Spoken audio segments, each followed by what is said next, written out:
Yetta, do I really have to decide? Well, if you don't, you have. Moving forward with the Decker team. Moving forward together with the Decker team. We are honored that for over 30 years, we've been able to come alongside you, not only selling, buying, and investing in real estate over 3,117 times, coming alongside you to build your fun, build your fitness, build your finances, and even strengthen, heal, and flourish inside your relationships. Really, 30 years of building your life, your home, and your wealth. Yeah, you know what I just realized? What? As we learned how to help others build wealth, flourish in their relationships, and all those other things that you just spoke about. Yeah. I realized that's why our marriage is so great and our life is awesome. Because we implement a lot of the things we learn to teach. Well, we don't hopefully teach anything we haven't implemented. Yeah, that too. And I'm just saying, like, it just jumped hit into my head that, wow, all this growth we've been doing for ourselves and then we spread it on to others also makes us want to learn more, implement more for helping others. So it's just been it's a nice cycle. It's a nice cycle. It's the a life lovely cycle of our marriage of coming up on 42 years married. Whew. I know, right? And so what we're going to discover in this segment is sometimes the best decision actually has to be made, is required to be made, even when our state is not optimal. Our state and our situation. Yeah. Well, and I think it's this, some decisions are situationally timed, right? And this is a hard conversation. So maybe I should soften my voice rather than be my crazy exuberant self. Well, that's my go-to default often, right? If you're in a situation that's difficult, that's dire, you're probably not in a positive low state, which we talked about, right? That's the optimal time to make most decisions. And yet, if you're about to lose your house to the bank, or you know you can't make this month's mortgage payment, it's time to get some clarity. And maybe it is time to make a decision before you've missed 3 mortgage payments. And now the financial institution is making the decision for you. Yeah, it's always better to be in control. So if you miss a mortgage payment, then look at it and go, is that a one-off situation? Something happened? I got sick. I couldn't get paid for a couple weeks. Or is it going to be a trend? Is it the second or the third time you've missed a payment? Or can you see in the future, I'm not going to be able to make the next one either? And the worst thing you can do is put your head in the sand. It's what people want to do. They want to. Well, you want to do that sometimes. Yeah, sometimes. So do I. Yeah, that's why I said people want to do, including myself, is hide from the hard things. And the problem is, if you talk with your financial institution, tell them what's happening, there may be options. There may be payment holidays. There may be refinancing. There may be amortizing out a longer period again, so your payment's more reasonable that you can handle. Lots of different things may be available, and it may be you need to sell the property. Even if you don't want to. Right. And so when we are talking about timing and overwhelm and just all the different things that could be going on for us, we will probably be in a negative low or negative high state when things aren't going well, and yet we may still be forced.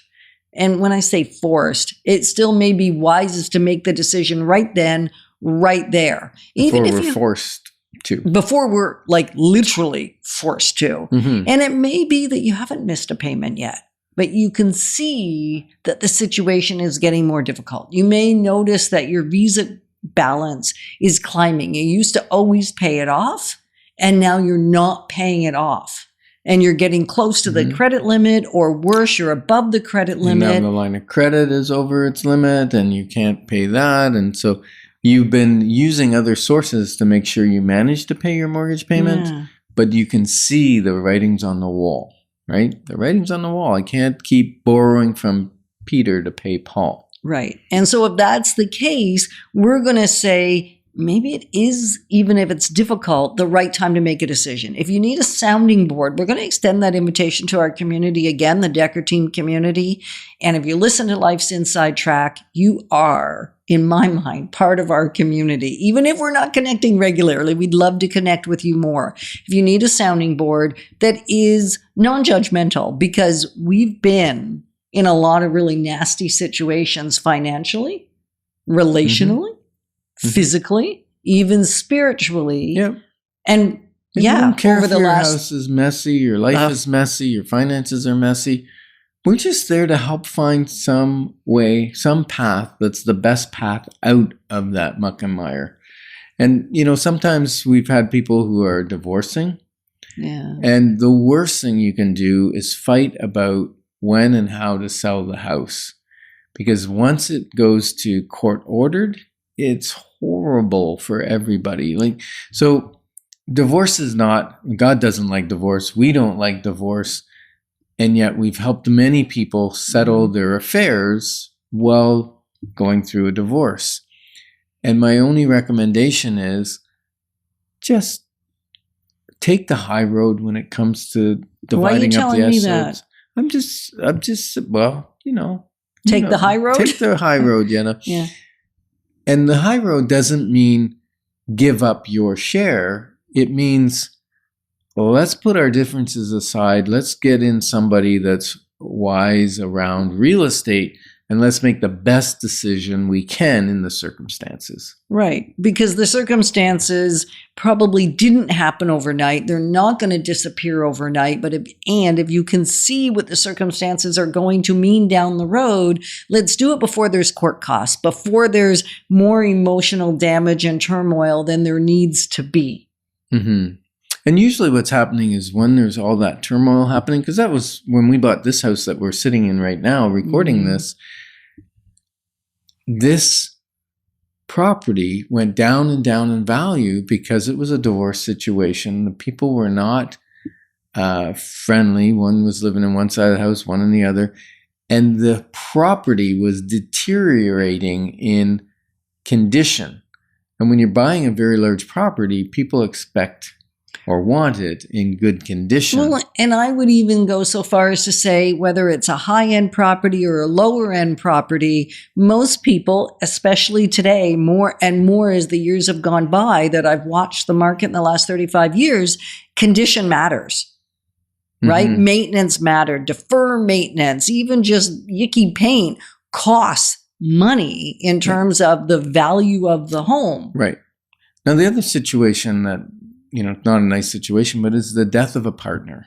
And sometimes people have said to me, I want out. I can't live in the house. I need it gone quickly. Other people said, no, I need to be in here for a few years. And it's interesting because how the family dynamics play with that. I remember when you were very, very ill and on your deathbed, Candace already had our family home sold and I was living with her. And I'm thinking, well, first of all, I have no idea if that happened, right? Thank God it didn't.